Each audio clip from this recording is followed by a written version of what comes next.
Hello everyone! How are you all today? So, this is Miss Era, and today I am going to tell you a story about Pinocchio, Don't Pick Your Nose. Alright, so the author of this story is Steve Smallman. You know what?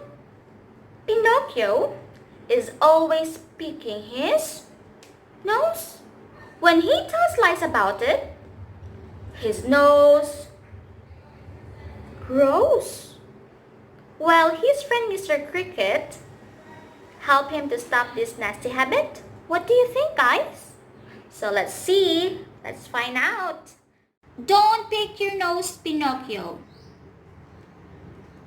Geppetto was a carpenter. He had no family and was very lonely.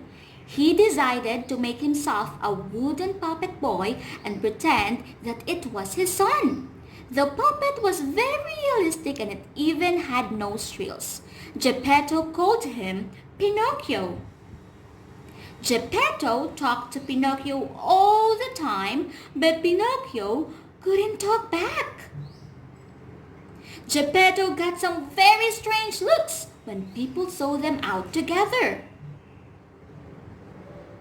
And then one day, a kind-hearted fairy waved her wand and poof! Pinocchio came to life. Be a good son to Geppetto, the fairy told him. Don't tell lies, don't pick your nose, and one day you'll become a real boy.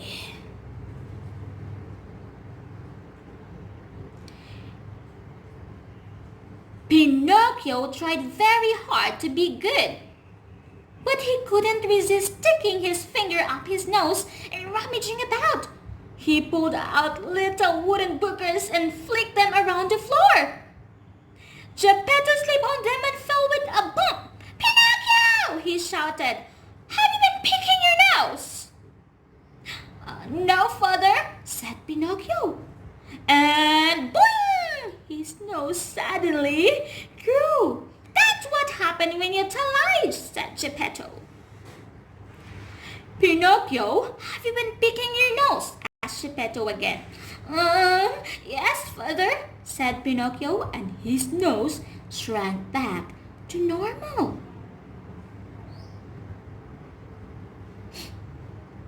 One day, Pinocchio was playing under the kitchen table. Are you picking your nose, Pinocchio? Called Geppetto. No, father, called Pinocchio. And boing! Pinocchio still had his fingers stuck up his nose. It grew up quickly that his arm came off and flew across the room. Geppetto managed Pinocchio's arm, then he fetched a little box and opened it up. Pinocchio, he said, meet Mr. Cricket. He's going to stay with you and help you stop picking your nose. Pinocchio's nose started to tickle, but as he lifted up his finger, Mr. Cricket hopped onto it and shouted, Don't pick your nose, Pinocchio! So he didn't.